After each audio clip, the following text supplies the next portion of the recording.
Today we bring you Dr. Edward Dowdye, who has worked at NASA, the Department of the Navy, and the State Department.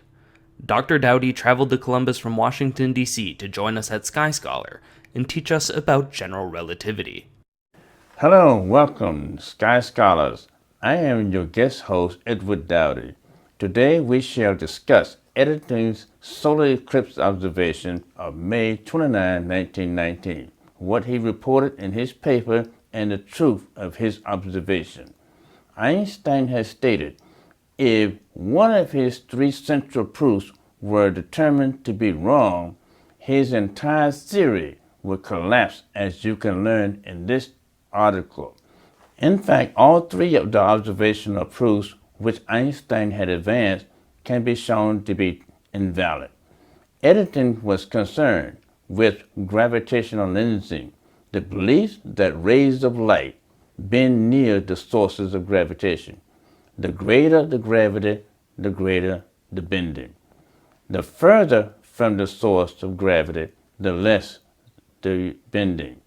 By measuring the position of a star before an eclipse and during the eclipse, Eddington could discern if the sun's gravity bent the rays of light.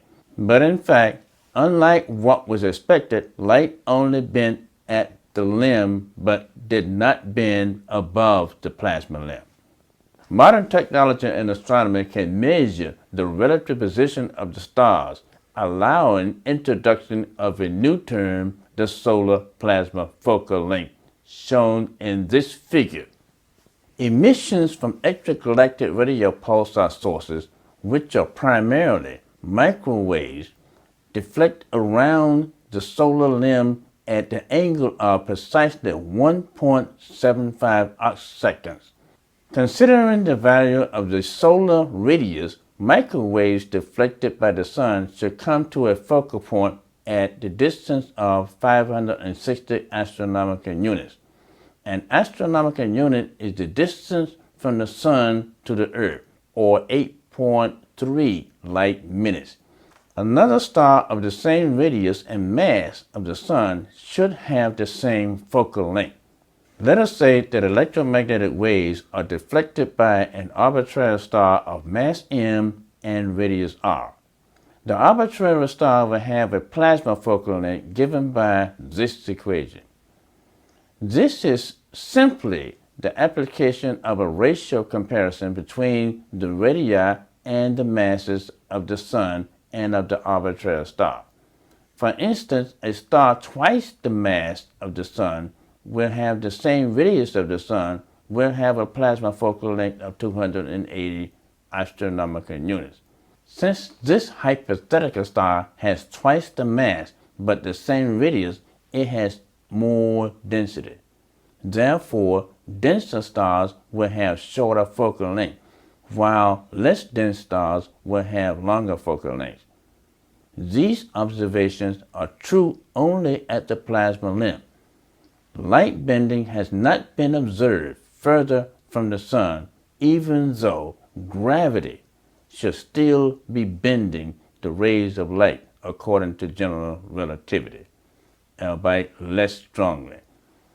Astrophysical evidence confirms that the rays of starlight are lensed only at the plasma limb of the stars.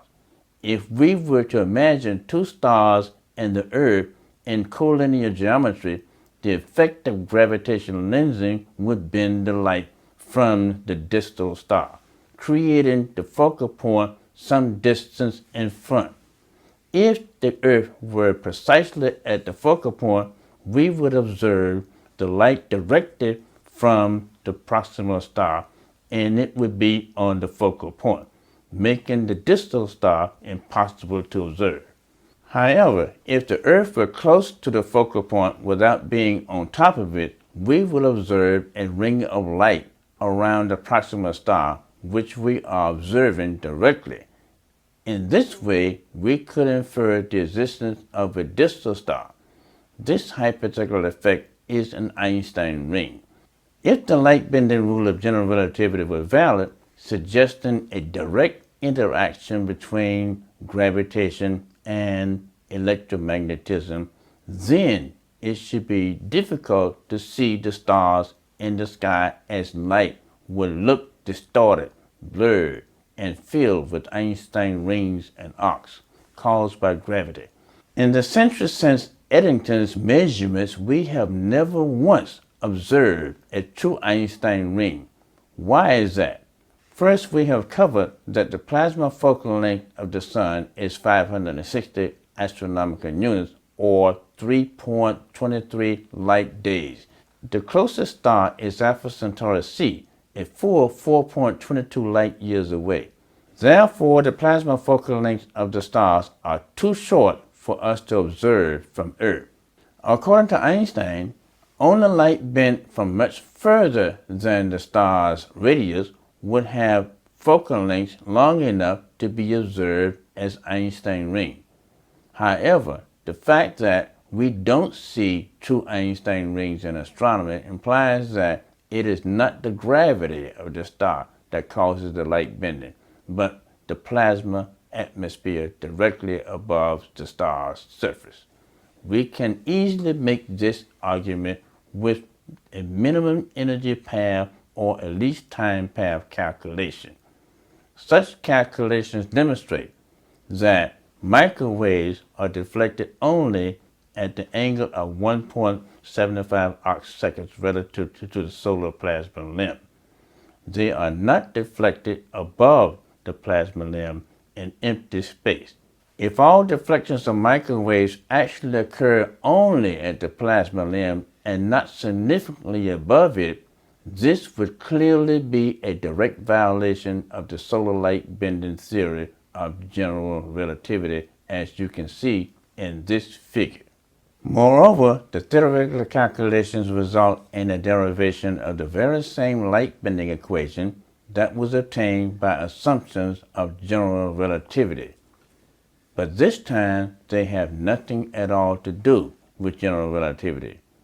The minimum energy or the least time calculations are based on a conservation of energy and momentum theory of the ionized plasma moving in the solar limb, exposed to the gravitational gradient field of the Sun.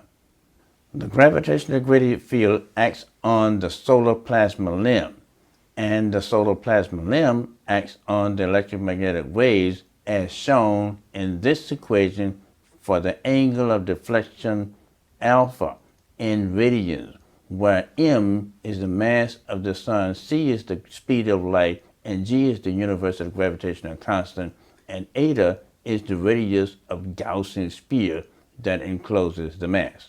The Sun's gravitational gradient field acts indirectly, not directly, on the electromagnetic waves deflected from the extragalactic radio pulsars. What is interesting to note, this effect has been found to be completely independent of the frequency of the waves being deflected at the solar plasma limb. You can learn more in this paper. In closing, I hope that you enjoyed this brief discussion of the bending of electromagnetic waves at the limb of the Sun. Phenomenon has nothing to do with general relativity.